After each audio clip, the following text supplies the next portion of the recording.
ಮಹತ್ವದ ಬೆಳವಣಿಗೆಯೊಂದರಲ್ಲಿ ಕರ್ನಾಟಕ ತಮಿಳುನಾಡು ನಡುವೆ ಈ ಕಾವೇರಿ ನೀರು ಹಂಚಿಕೆ ವಿಚಾರ ಏನಿದೆಯಲ್ಲ ಅದಕ್ಕೆ ಈ ಆಗಸ್ಟ್ 3ನೇ ತಾರೀಕು ಕರ್ನಾಟಕ CM ಮತ್ತು ತಮಿಳುನಾಡು CM ಮಾತುಕತೆ ಮಾಡ್ತಾರಂತೆ. ಒಳ್ಳೆಯ ಬೆಳವಣಿಗೆ ಇದು. ಇಬ್ಬರು ಕೂಡ ಮುಖ್ಯಮಂತ್ರಿಗಳಾದ ಮೇಲೆ ಮೊದಲ ಮೀಟಿಂಗ್ ವಿಧಾನಸೌಧದ ಸಮ್ಮೇಳನ ಸಭಾಂಗಣದಲ್ಲಿ ಮೀಟಿಂಗ್ ನಡೆಯುತ್ತಂತೆ. ಇಲ್ಲಿಗೆ ಬಂದವರು ಮೀಟಿಂಗಲ್ಲಿ ಪಾಲ್ಗೊಳ್ಳೋದು, ಅದು ಕೂಡ ಒಳ್ಳೆಯ ಬೆಳವಣಿಗೆ. ನಿನ್ನೆ ಆಗಸ್ಟ್ 3ನೇ ತಾರೀಕು ಮಧ್ಯಾಹ್ನ 12 ಗಂಟೆಗೆ ಈಗಾಗಲೇ ಮೀಟಿಂಗ್ ಟೈಮ್ ಫಿಕ್ಸ್ ಆಗಿದೆ. ವಿಧಾನಸೌಧದ ಸಮ್ಮೇಳನ ಸಭಾಂಗಣದಲ್ಲಿ ಸಿದ್ಧತೆಗಳು ಕೂಡ ಆಗ್ತಾ ಇವೆ. ಸ್ವಚ್ಛತೆ, AC ಕ್ಲೀನಿಂಗ್ ಜೊತೆಗೆ ಈ ಕಾರ್ಪೆಟ್ ಚೇಂಜ್ ಮಾಡುವಂಥದ್ದು ಅವೆಲ್ಲವೂ ಕೂಡ ಆಗ್ತಾ ಇವೆ.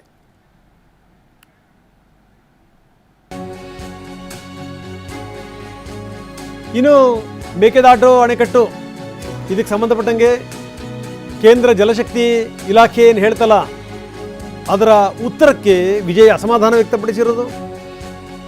ಪ್ರಧಾನಮಂತ್ರಿಗಳು ಪತ್ರ ಬರೆದಿದ್ದಾರೆ. ಕೆಳಪಾತ್ರದ ರಾಜ್ಯಗಳ ಅನುಮತಿಯ ಅಗತ್ಯ ಇಲ್ಲ ಅಂತ ಜಲಶಕ್ತಿ ಸಚಿವಾಲಯ ಹೇಳಿತ್ತಲ್ಲ, ಅದಕ್ಕೆ ಅದನ್ನು ವಿರೋಧಿಸಿದ್ದಾರೆ ವಿಜಯ್.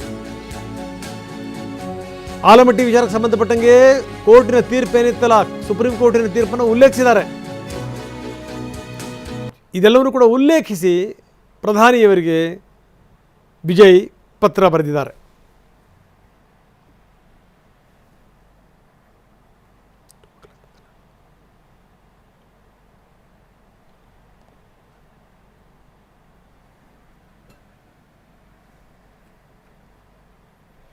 ಸೊ ಇದು ಸಂಗತಿ.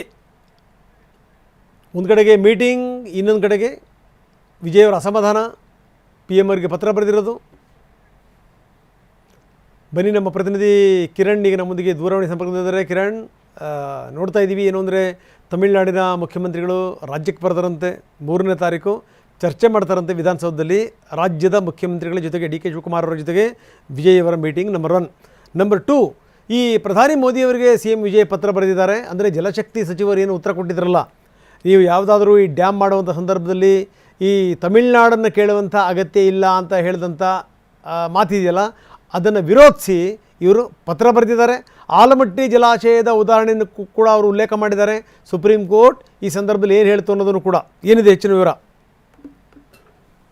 ರಘುನ್, ಈಗಾಗಲೇ ತಮಿಳುನಾಡಿಗೆ ನೀರನ್ನ ಹರಿಸಬೇಕನ್ನುವಂತಹ ಸೂಚನೆಯ ಮಧ್ಯೆ ಮತ್ತು ತಮಿಳುನಾಡು ಮುಖ್ಯಮಂತ್ರಿ ಜೋಸೆಫ್ ವಿಜಯ್ ಅವರು ಪತ್ರವನ್ನ ಬರೆದಿರುವಂತಹ ಬೆಳವಣಿಗೆಗಳ ಬೆಂಗಳೂರಿನಲ್ಲಿ ತಮಿಳುನಾಡು ಮತ್ತು ಕರ್ನಾಟಕದ ಮುಖ್ಯಮಂತ್ರಿಗಳ ನಡುವೆ, ರಾಜ್ಯ ಸರ್ಕಾರಗಳ ನಡುವೆ ಮಾತುಕತೆಗೆ ಬೇಕಾದಂತಹ ಸಿದ್ಧತೆಗಳು ಆರಂಭ ಆಗಿದೆ. ಆಗಸ್ಟ್ 3ರಂದು ಮಧ್ಯಾಹ್ನ 12 ಗಂಟೆಗೆ ವಿಧಾನಸೌಧದ ಸಮ್ಮೇಳನ ಸಭಾಂಗಣದಲ್ಲಿ ಈ ಮಾತುಕತೆ ನಡೆಯುತ್ತೆ ಅನ್ನುವಂತಹ ಒಂದು ಮಾಹಿತಿ ಈಗ ಲಭ್ಯವಾಗ್ತಿದೆ. ಹೀಗಾಗಿ ಕರ್ನಾಟಕ ಸರ್ಕಾರದ ವತಿಯಿಂದ ಮಾತುಕತೆಗೆ ಬೇಕಾಗಿರುವಂತಹ ಎಲ್ಲ ಸಿದ್ಧತೆಗಳನ್ನ ವಿಧಾನಸೌಧದಲ್ಲಿ ಮಾಡಿಕೊಳ್ಳಲಾಗ್ತಿದೆ. ಸಮ್ಮೇಳನ ಸಭಾಂಗಣದಲ್ಲಿ ಈಗ ಸಭೆ ನಡೆಯುವಂತಹ ನಿಟ್ಟಿನಲ್ಲಿ ಸಿದ್ಧತೆಗಳು ಮುಂದುವರೆದಿದೆ.